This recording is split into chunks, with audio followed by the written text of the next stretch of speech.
Good evening and welcome to the Lagos studios of IATV. I am Adegboyega Labiran with the news.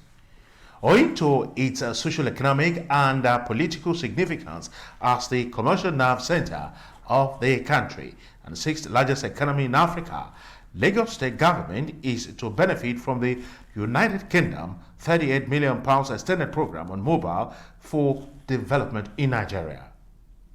This was disclosed today by the United Kingdom Minister of State for Africa at the Foreign Commonwealth Office, who also doubles as Minister of State, Department for International Development, Harriet Baldwin, during a courtesy visit to the Lagos State Deputy Governor of Obafemi Hamzat in his Alausa office. According to the minister, the Mobile for Development program is to enable a lot of people access financial services through their mobile phones and buy things like solar system for their homes and businesses. In his response, the Lagos State Deputy Governor of Obafemi Hamzat assured the United Kingdom team that Lagos State government is set to collaborate with the UK in any area that will be of immense benefit to the good people of Lagos State. An Ebute Metta Magistrate Court in Lagos has ordered that a man identified as Bidemi Mojuba, who allegedly stabbed a sex worker to death with a knife, be remanded in prison. The magistrate, Olagbende, who did not take the plea of the defendant, ordered that he be remanded in Ikoyi prison, pending advice from the office of the Lagos State Director of Public Prosecution, DPP. She also ordered the police to duplicate and forward the case file to the DPP before adjourning the case until September 24, pending advice. Earlier, the prosecution counsel, ASP Clara Olagbayi, told the court that the defendant committed the offense on July 1st at about 11 p.m. at his residence located at Corporation Estate, Amuwo Odofin, here in Lagos. A Lagos-based lawyer and human rights activist, Femi Falana, has warned the federal government against its violent approach to handling members of the Islamic movement in Nigeria who are protesting the continued detention of their leader, Ibrahim El-Zakzaky, despite numerous court orders issued for his release. Falana expressed concerns over the method the federal government had adopted in a statement issued earlier in the day. He warned that continuous detention of El-Zakzaky and killing of peaceful Shiite protesters by security forces could lead the country into another bloody war that it could not afford. Speaking on events that led to the arrest and detention of El-Zakzaky and his wife, Malama Zainab, on December 12th, Falana said over 1,000 Shiites were reportedly massacred by soldiers and the orders of the Nigerian Army High Command and given mass burial in an unmarked grave in Mango Village, Kaduna State, over allegations of attempt to assassinate Chief of Army Staff, Lieutenant General Tukur Buratai. Former President Goodluck Jonathan has joined the list of prominent Nigerians calling on the federal government to devise modern approaches and the use of technology in tackling security challenges facing the country. Jonathan made the call when he came to sympathize with the national leader of Afenifere, Reuben Fashoranti, over the murder of his daughter by yet to be identified gunmen in Ore last Friday. Former President Jonathan said the country cannot continue to tackle the issue of insecurity with old methods. It is getting worse every day, and we cannot continue to use the same old methods. I believe federal government and state governments changing the approach, deploying more technology, and investing a little more money, it will help to save our citizens. The former president restated the need for the present government to implement various recommendations of the 2014 National Conference. If the government look into that report, it was not written by me, so we should not play politics with serious national issues. If we look into that report, there are areas about that report, there are recommendations that bordered on security of this country. It is hoped that necessary resources will be deployed to ensure safety of lives and property of citizens.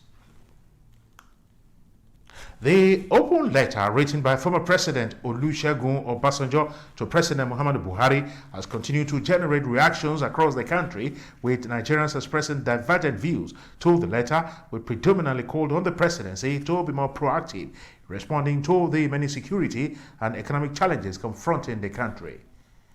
Both mainstream and social media had remained agog with reactions on the letter since it was released on Monday. In this report, IATV sought the views of Lagos residents on the open letter. His open letter to the President, Obasanjo warned Buhari of imminent calamity if he continued to treat the issue of killings in the country with a nonchalant attitude. Some respondents who spoke with IATV in Lagos said the voice of former President Obasanjo, which has in recent times been in the media seeking for a better Nigeria, especially in terms of security, should be taken seriously by the present government because his government was able to manage challenges better. Obasanjo is giving me advice like somebody who has seen it all. It's left for him to take those advices and to change things. The security thing you are talking about in the nation today is nothing to write home about compared with even when Obasanjo was there. These massive killings were not there. Though the issue of Boko Haram has been there with us. The rate of killing was not up to this time, but there is no time we don't have security challenge. So sometimes those criminals, the enemy of the nation, they change formats. I think the whole issue is still based on the issue of Boko Haram that spring up. You see, the other people are just taking different form from it. While others said Nigeria's statesmen should lend their voices against the killings and threats to lives and property of Nigerians. It is even unfortunate that it's only Obasanjo that's talking. We have elders in this country, both from north and the south, who's supposed to be advising the president on the situation of things. Yes, Obasanjo has given advice. It is an advice which he gave. It's left for the government and the president either to take the advice or leave it. As far as I'm concerned, they know the problem of this nation because they've been here and they've been in government. They know what is going on there. Yes, I feel it should bring it more like suggestion, advice. It should not look as if it's trying to criticize this present government. They added that beyond identifying the security challenges as offshoots of the mismanagement of Nigeria's tribal, religious, or political differences, the former president should mobilize other statesmen across the country and brainstorm on how to find a lasting solution to the incessant killings, kidnappings, and attacks across the country. Faith Agbetuya, IATV News, Lagos. Former Minister of Aviation Femi Fani-Kayode has cautioned Miyetti Allah Group over its call for the arrest of former President Olusegun Obasanjo. The National Secretary of the group, Alhassan Saleh, had criticized the former president over his letter to President Muhammadu Buhari, warning that insecurity in the country could reach genocidal proportions. Fani-Kayode, in a statement issued today, dared Buhari to arrest Obasanjo. He described the call for the former president's arrest as reckless, irresponsible, dangerous, and unacceptable. The former minister stated that Obasanjo was attempting to save Nigeria from another civil war, adding that those who oppose the ex-president's counsel fail to appreciate the fact that in the event of such a war, they will suffer more than anyone else. And now to Osun State. Osun State Governor Adegboyega Oyetola on Tuesday disclosed that comments credited to the Adeleke family over his victory at the Supreme Court as a statement made out of ignorance. Governor Oyetola said he did not only win the election at the polls but floored the People's Democratic Party opponent Ademola Adeleke at the courts.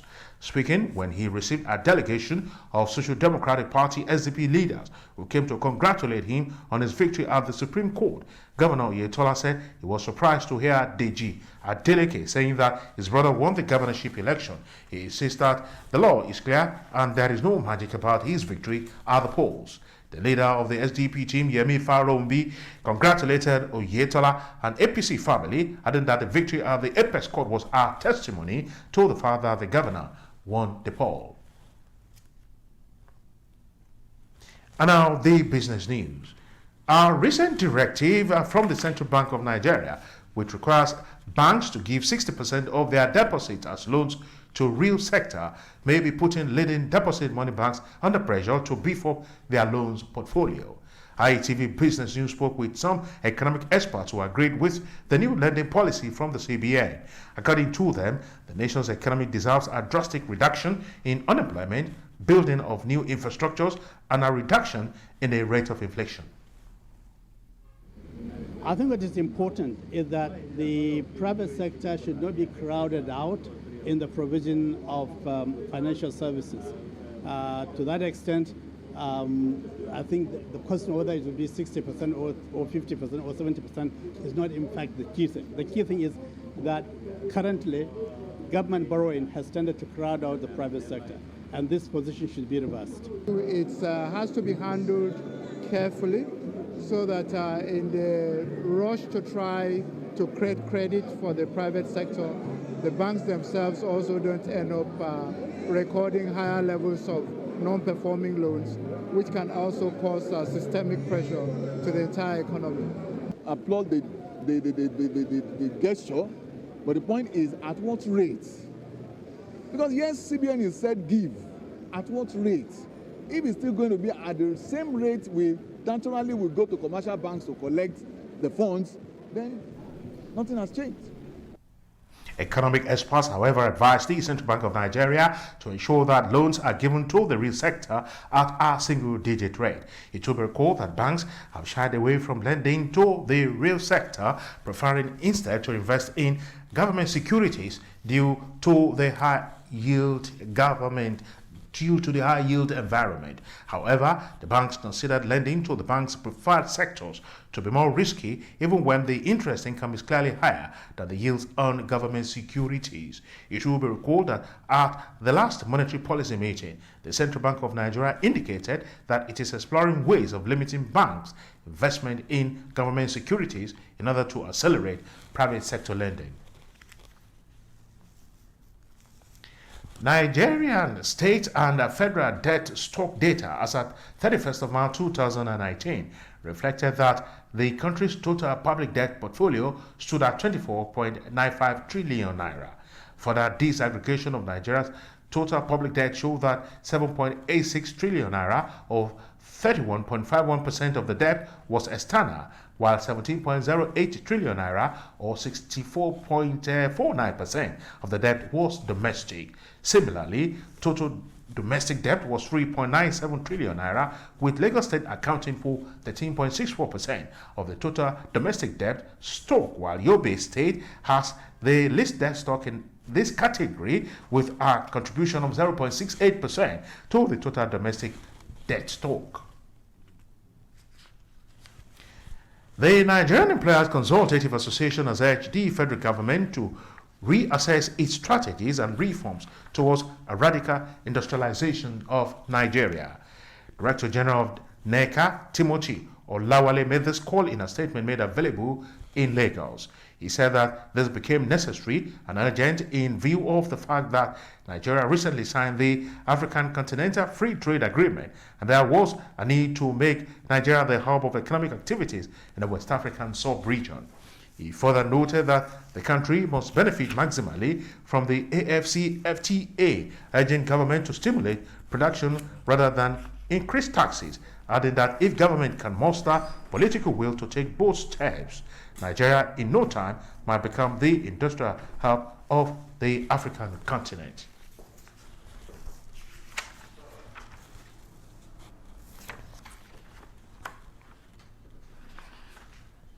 And now the stock market report. Stockbrokers traded in a total of 217 million ordinary shares valued at 1.799 billion naira. At the close of trading today on the floor of the Nigerian Stock Exchange, FBN HPLC recorded the highest volume of trade with a total of 46.75 million ordinary shares valued at 266 million naira. Codfire PLC came second on the activity chart with 46.73 million ordinary shares valued at 9.46 million naira. Nestle PLC led the pack of gainers with 22 naira to close trading at 1,250 naira. Resta Express PLC came second on the gainers chart with a 51 kobo gain to close at 5 naira 71 kobo. On the other hand, Okomu Oil PLC topped the losers chart with a drop of 6 naira 15 kobo in its share value to close trading at 55 naira 80 kobo. CAPPLC also dropped 2 naira 75 kobo in its share value to close trading at 24 naira 75 kobo. Osha Index closed trading at 28,000.28 points, all in 3,595 transactions, while market capitalization ended today's trading at 13.74 trillion naira. And that's the size of our package from the Lagos studios of IATV. I am Adegboyega Labiron, thanking you for finding time to join us, and I'm returning you to our studios in Ibadan for the rest of the news. Good evening.